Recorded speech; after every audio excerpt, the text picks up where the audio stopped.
Right, I apologise for the low light here. It's the middle of the day, but it's really dark, and the iMac camera is not a fantastic camera. Um, yeah, I want to try and regain some lost credibility here because I've made a couple of videos where I've just been silly, and yeah, so I'm going to talk about today in my Magical Musical Moments series the Beatles album Abbey Road, which is my favourite album. Um, it's well, it's my favourite Beatles album, and yeah, it's just an album of absolute musicality. Um, just a quick word about where the Beatles were at this point. They hated one another. Um, well, yeah, I mean, they were going through very bad relationship struggles, and yeah, they did find sort of being in each other's presence very difficult. The White Album in 1968 had been made by 4 separate Beatles. Yes, they all contributed and what have you to the songs, but once that had been done, each Beatle then went and sort of put all the extra finishing touches to the things themselves. George Martin, the producer, found himself sort of running from different studios in Abbey Road trying to sort them all out, and it was rather difficult. Then they went into a studio in Twickenham and made the Let It Be tapes, which were a complete mess. The studio was cold and horrible. The equipment didn't work. Also, arguably, the presence of Yoko Ono by John's side, night and day, didn't do very much to help productivity in the studio, didn't do much to help relationships. And Paul in particular didn't want the Beatles to go down on a big low, and so he kind of like begged George Martin to allow them to work with him and produce a really good sort of swan song final album, which was Abbey Road. Let It Be, although obviously it was released after Abbey Road, was recorded before and was sorted out by Phil Spector, who, again, arguably didn't do the best treatment to some of the songs, and Paul, even to this day, is completely miffed about The Long and Winding Road. So, Abbey Road, here it is. It's on vinyl. For numerous reasons, the only way to listen to it is on vinyl. Yeah, the latest CD masters from 2009 are quite good, but this album really begs you to listen to it on vinyl. It's just it just doesn't really work in any other way. If anything, just for the way that the program is sorted out. The cover has them walking across the zebra crossing, and this provoked many sort of I suppose sort of junkheads or whatever to think that Paul was actually dead. He's walking across here barefoot. Where is he there? John, I think, is dressed as the priest. Ringo is the funeral sort of undertaker. George is the grave digger. This was how they sort of how the mind worked. On the registration number of the car, just here, the white VW, I think it is. It has 28 IF. Paul's age was 28 if he lived. And then they looked at some of the earlier Beatles recordings and sort of found things like Strawberry Fields, for example, like John at the end saying, "I buried Paul." Well, no, he didn't. It says cranberry sauce instead. And if you listen on a decent hi-fi, you'll hear that. So, yeah, Paul wasn't dead.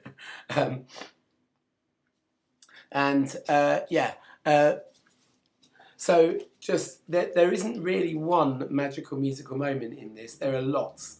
And so I'm going to talk about the album in general and give some sort of real highlights to listen out for, and they are magical moments.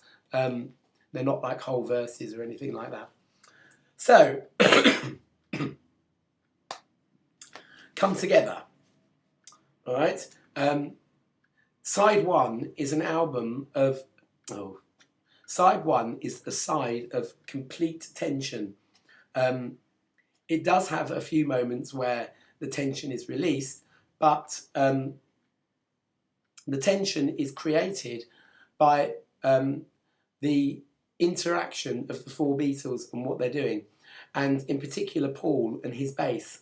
And this starts out really with Paul playing a loop on his bass guitar, boom boom boom boom boom boom boom boom boom boom, of which there is no way to get out other than in the vocal bits where it's like got to be good looking because he's so hard to see. It's just one bass note, boom, like that, because there's just no other way of getting out of that loop. And he's dueling against John, who at the time was having problems with heroin. And it's often been said that the kind of music that pop musicians make is dictated by the drugs that they're using. And you know, if he'd been on like amphetamine or speed or something like that, then he would have been, you know, he would have played that about sort of, you know, 5 times the speed, and it would have been which is very sort of Chuck Berry-ish sort of 50s rock and roll. But it's a slow down dun dun dun dun dun dun dun dun, which is creating tension against that bass line.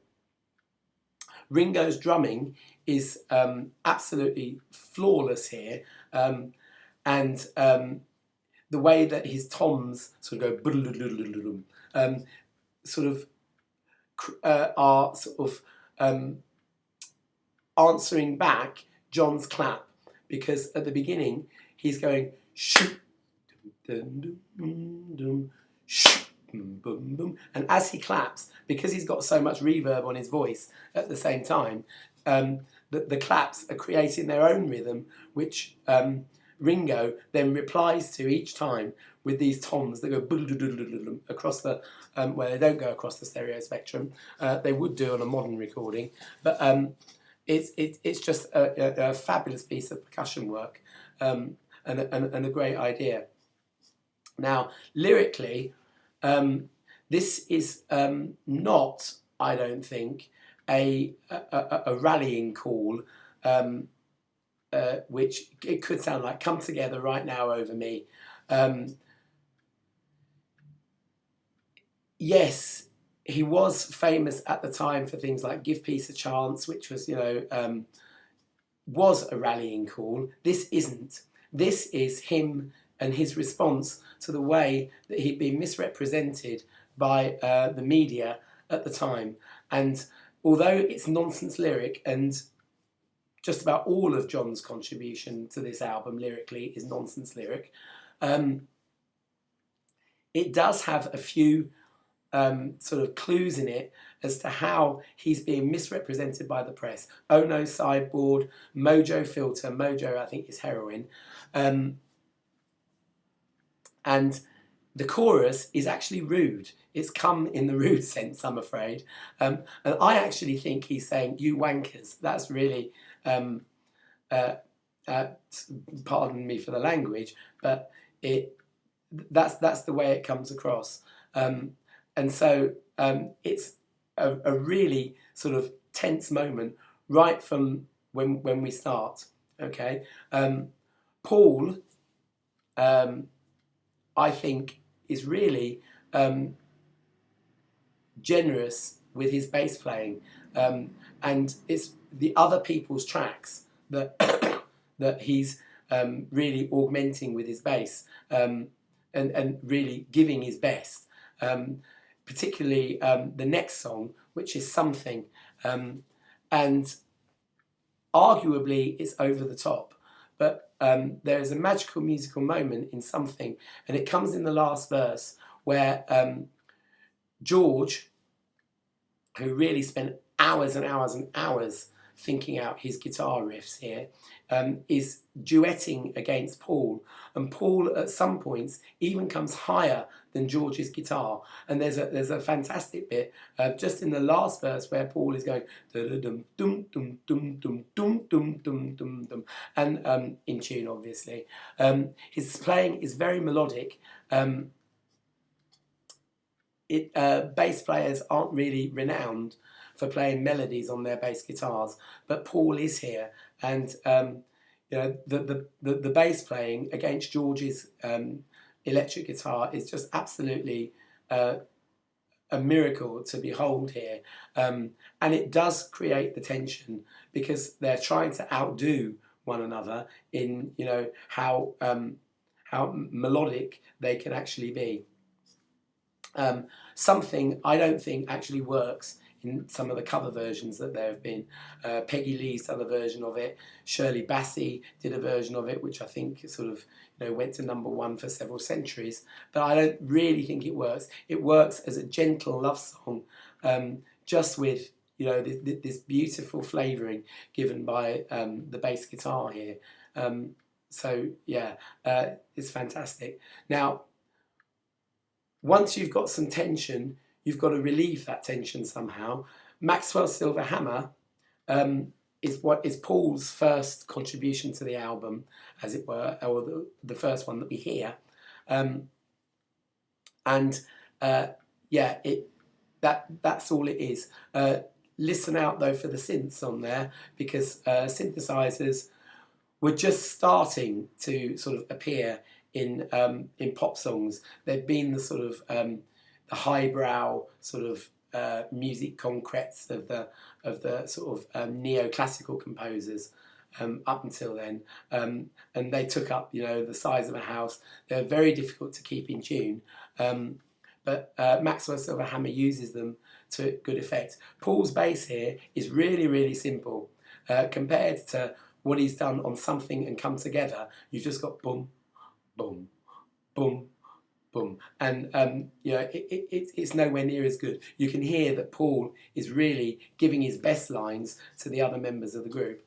Okay, Oh Darling is one of Paul's actually sort of fairly tense moments here. He worked for days and days on the vocals for it. It's not like a Long Tall Sally, which was like a one take sort of, you know, fantastic scream or whatever. This is kind of in that vein, you know, Paul doing his best rock and roll voice, which is fantastic, but he worked for ages on it.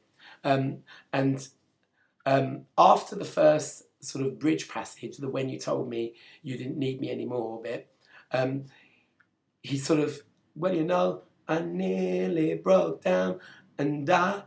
Then there's this great sort of intake of breath, which is just, I think, you know, again, it's amazing, you know, just before he goes into the next Oh Darling bit. And, you know, it's really passionate. It's a really passionate vocal delivery. It's not as tense as the first two songs, but yeah, it you know, it is raising the tension from Maxwell's Silver Hammer, and then the tension drops again because we have Ringo's Octopuss's Garden song, which yeah, it's a fun kiddie song. They got out all the effects and things from Yellow Submarine to put on it, all the bubbles and that sort of thing, and I think, you know, they had fun with it really. But it was Ringo, apart from Don't Pass Me By, and I think he got a credit for a song, one of the songs on Rubber Soul, What Goes On. You know, he wasn't really renowned as a songwriter, so this is him really his songwriting best up until then, really. Yeah, it's good, but it's a release of tension which you've got to have, because after Octopuss's Garden, we're then going into probably the highest point of tension on the whole side, which is John's I Want You, She's So Heavy. Now, John and George at the time were quite heavily into Hare Krishna. George kind of stayed into Hare Krishna. John sort of got on the bandwagon. I think he was a bit sceptical of it, but there are stories that he drove to Spain with with George, and the two of them were just chanting Hare Krishna the whole time, and it was like a huge letdown each time they stopped chanting the mantra. And this song musically, I think, is just sort of having a little poke at the musical styles of Hare Krishna worship. Now, I quite like listening to Hare Krishna music, and I sort of try and give myself a blast every day if I can. And the way that each time the mantra changes, or the backing of the mantra or the delivery of the mantra changes each time it's being repeated, is kind of like being sort of parodied in this song. We've got this sort of secular kind of mantra. I want you so bad, I want you so bad, it's driving me mad, it's driving me mad, it's driving me mad, which is repeated over and over again. But each time that it comes, it's done in a different style. And the Hare Krishnas are also very famous for sort of, getting the music up to such a tense point and then speeding up and speeding up and speeding up and speeding up and dancing around to it. And the music sort of moves from rock and roll to tango, to really a really sort of laid back, sort of fairly funky groove. Yeah, I do think that it is sort of a parody of this Hare Krishna sort of worship. And some really stunning bass playing again from Paul. Now, it's not sort of flourishy in the way that something is, but it sort of mimics the sort of drum sound of the tabla in Indian music, where you sort of get, when you hit it, you get this sort of bendy sound. And Paul is bending up and down on his guitar, boom, boom, boom, boom, so that which is sort of mimicking the tabla. At 4 minutes and 6 seconds, though, he, or roughly that time, he just gives this amazing flourish down, and it really is just a stunning moment. And shortly after that, John screams the most blood-curdling yell of "yeah" that has probably been heard on a Beatles record. Other things to listen out for in that song, and where this album really does only work on vinyl, George's guitar solo for one of the verses is really spooky and eerie, and it's because of the amount of reverb. And when you do a digital transfer, you quite often lose some of the the very nth of reverberant space in music, and you can hear it. You might not realise you can hear it, but you can. It's just sort of in what it's doing to you inside. And certainly, I played the CD yesterday, and really doesn't it really doesn't do it for you in the way that the vinyl does. Okay. The huge bit of tension, though, comes at the end. It's a repetition of the introduction, but the repetition goes over and over and over and over again. And this, again, harks back to the Hare Krishna comparisons. And the way that each time you get this repetition of the introduction, you've got more organ music, which is getting more and more sort of virtuoso in style and intricate. You've got this introduction of white noise, which starts very low and gets higher and higher and higher and higher and higher until the music is almost drowned out by this white noise, and then suddenly nothing. You're just thinking, I really cannot take, if I have to listen to that introduction once more, I'm going to go mad, and then suddenly, boom. Because it is, it's driving me mad, it's driving me mad. Boom. And you have to get up at that point and turn the record over. It doesn't work on the CD, where it just goes straight into Here Comes the Sun, because you need a moment or two to draw breath before you listen to the next music. Now, Here Comes the Sun is another one of George's most famous and arguably his best tracks. He really was on fire at this point. And when the Beatles finally did split up, he was the one that for a little while was the trendiest ex-Beatle.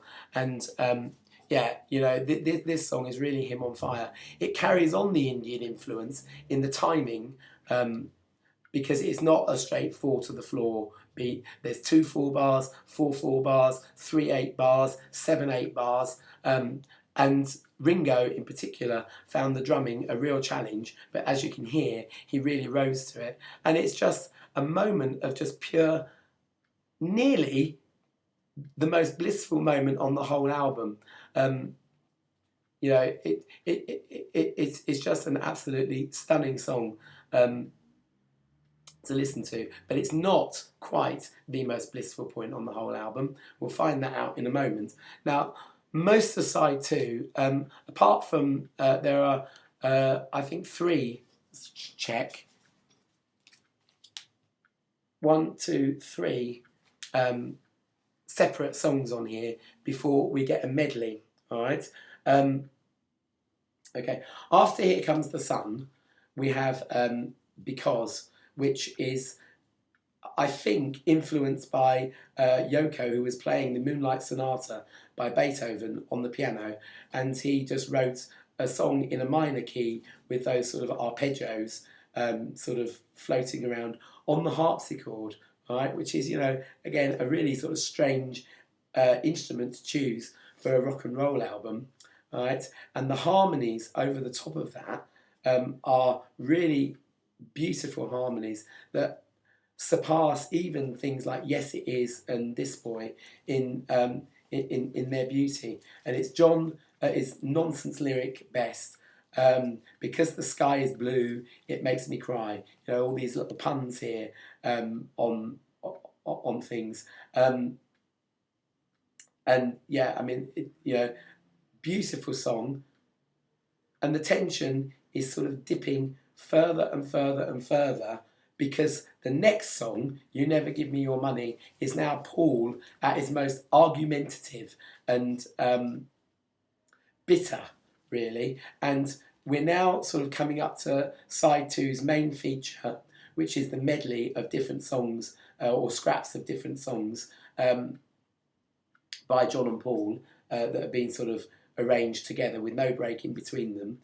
You Never Give Me Your Money is a lot of Paul's own ideas, which have been sewn together into one song. And so they sort of prepare you, in a way, for the medley that is going to come.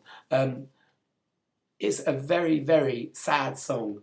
And the way that the guitars and bass sort of echo one another on these little 3-note figures, sort of things, and they sort of fly around the stereo spectrum echoing one another, are like tears, really, because, although, he was as bitchy and catty as, as the rest of them, really, and could fight back, he's really sad about what was going on at the time. And this, you've got this, I suppose, well, perhaps I'll talk about this bit at the end, but, it's very sad. And it ends with sort of like a nursery rhyme, 1 2 3 4 5 6 7, all good children go to heaven. And you can just hear John at the end. I think he fluffs a guitar riff and he just says bloody hell at the end of it. So listen out for that as well. So now we are coming up to the medley, and it is sort of like a competition between John and Paul into, who is writing the best song and who's outdoing the other one in their songwriting. It starts off with Sun King. Now, Sun King, I think, again, is sort of harmlessly taking the mickey out of George. Here come the sun, here comes the sun, sorry, here come the Sun King. But the music, before it goes into the lyrics, is just this moment of pure and utter bliss. Surpassing Here Comes the Sun, surpassing because making the Maxwell Silver Hammers and Octopuss's Gardens look very, very trivial indeed, because you've just got this bass guitar, these drums sort of getting you into this groove, dum dum dum dum, dum dum dum dum, boom boom boom boom, and it suddenly expands out before the lyrics come in with a big R, and then these nonsense lyrics. Here come the Sun King, here come the Sun King, everybody's laughing, everybody's happy. And then we sort of get, and I think again, this is sort of parodying the Hare Krishna style. We've then got, John doing his absolute nonsense lyrics here, but they, I think, are meant to be, just sort of lampoons of Krishna mantras, really. Mundo paparazzi di amore, ciccaferdi, cake and eat it, parasol, or sorry, or whatever it is. And it's really funny, but at the same time, it's absolutely blissful and beautiful. All right, that just goes whoomp straight into Mean Mr. Mustard. John, at his nonsense lyrics best, Mean Mr. Mustard sleeps in the dark, shaves in the dark, trying to save paper. To a sort of fairly sort of relaxed tempo, sort of rock and roll backing there. And then suddenly the tempo ups for Polyphonic Pam, which again, possibly Polyphonic Pam is Yoko. Don't know. You should see Polyphonic Pam. She's so good looking, but she looks like a man. It's kind of, again, the way he feels about her, the way that, again, she had been absolutely lambasted in the press. And John was very upset that somebody called her ugly. And, he didn't think that anybody should ever be called ugly. And we do that all the time. You're ugly, you're ugly, you're ugly. And really, nobody is. And he was quite angry about that. And I think that's where, the lyrical motivation for Polyphonic Pam comes. It ends with a roaring guitar solo, and John then suddenly shouting, "Look out!" And it goes seamlessly into She Came In Through the Bathroom Window. That is another great moment to listen out for on the album. So do please, listen out for that. She Came In Through the Bathroom Window is Paul's attempt at nonsense lyrics. It's much more polished than any of the other things, because he spent time, really going over things and doing things over and over again, the way George did with his guitar solos. John just wanted to make a record and be done with it.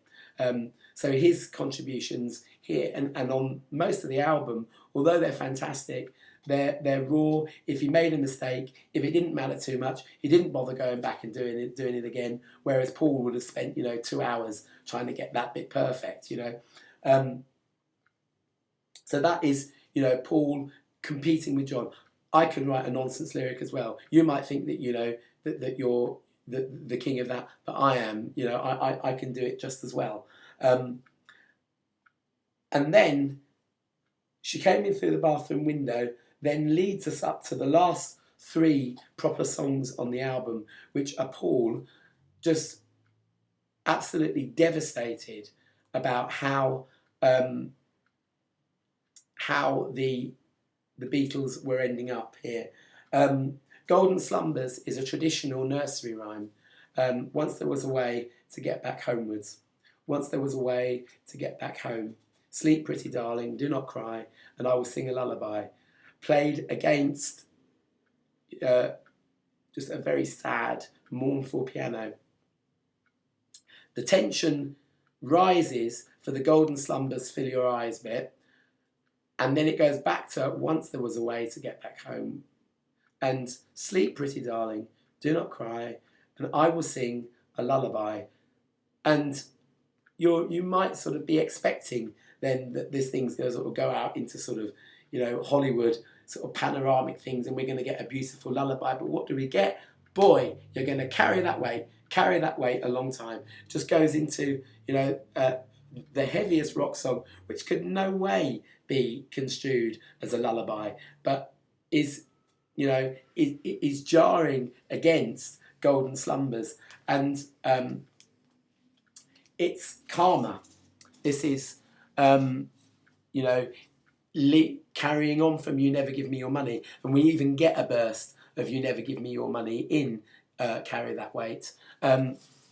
It's saying that, you know, we had all this, we did this, we made these decisions, we've made this great big pile of spaghetti, and it is financial spaghetti, really, because by this time, none of the Beatles could move almost without having to pay the other three Beatles for the privilege of doing so.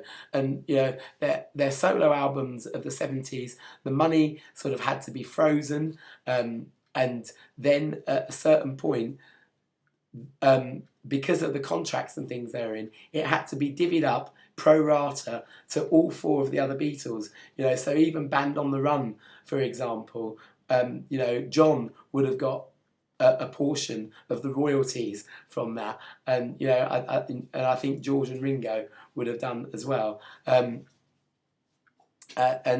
it's, you know, it is Karma, carrying that weight a long time. You're not this you know, this 8-9 years of fame that we're having here.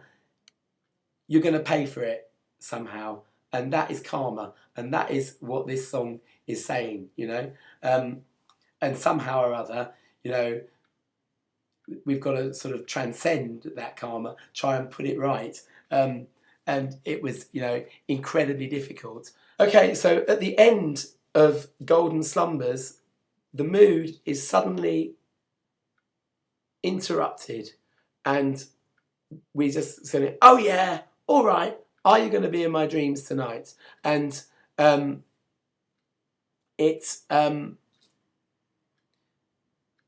interrupts the karma of this, because Paul, his song Let It Be, was a dream of his mother, all right? Are you going to be in my dreams tonight? The three of you, you know, the rest of the Beatles. And then we're sort of taken into the only time that Ringo has ever been, or had ever been up to that time, recorded in stereo. His drumming was always to complement the rest of, you know, the other Beatles songs. Superb drummer. He can't be underestimated at all. It's, you know, but he was, you know, he was very much in the background. Here, he's brought to the fore. He's recorded in stereo. His toms fly across the stereo spectrum. And sorry, I'm looking at my speakers over there at this point. I don't know why. But yeah, and that is a moment in itself. And then, building up on that tension, this is Ringo, I can actually play the drums, people. And then, suddenly, you've got the three other Beatles that say, look, we can actually play the guitar.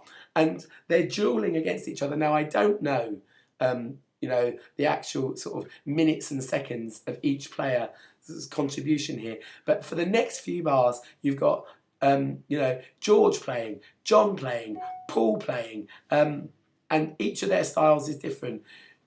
George, as I've said, very sort of melodic, bendy notes, influenced by the sitar. John is thrash, chugga, chugga, chugga, chugga, chugga, chugga, chugga, on, and, you know, very loud and brash. Paul is sort of a happy medium, quite, you know, very melodic as well. But, you know, that is not it's very easy to let that guitar solo fly across you, but listen out for the three contributions there, because they're each trying to say, look, I can bloody well play the guitar as well. And then dun dun dun dun dun dun dun dun dun dun dun dun on the piano.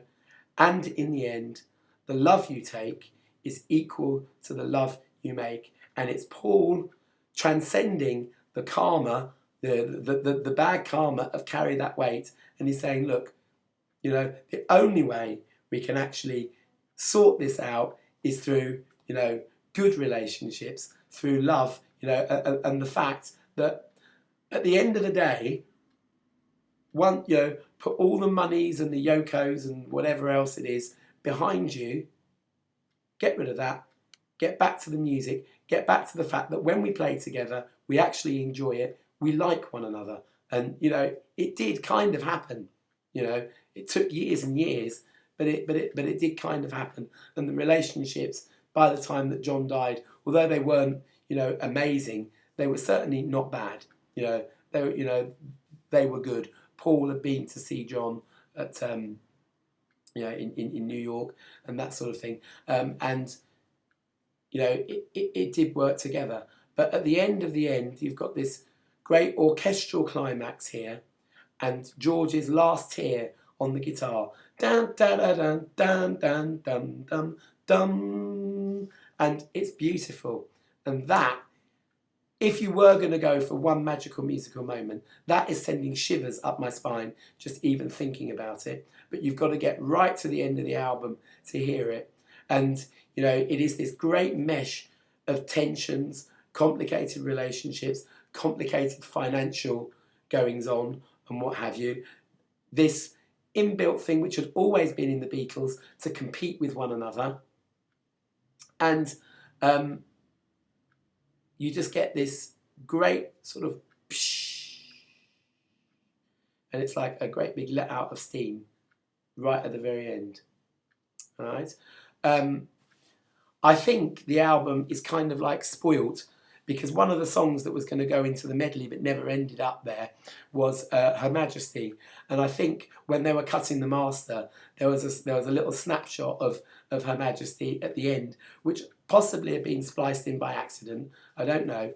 But that ended up on the album and is credited as well on the actual record. On the original album sleeves, Her Majesty isn't credited at all. It is on later editions and on the CDs. But I think that really, if you possibly can, lift the stylus off.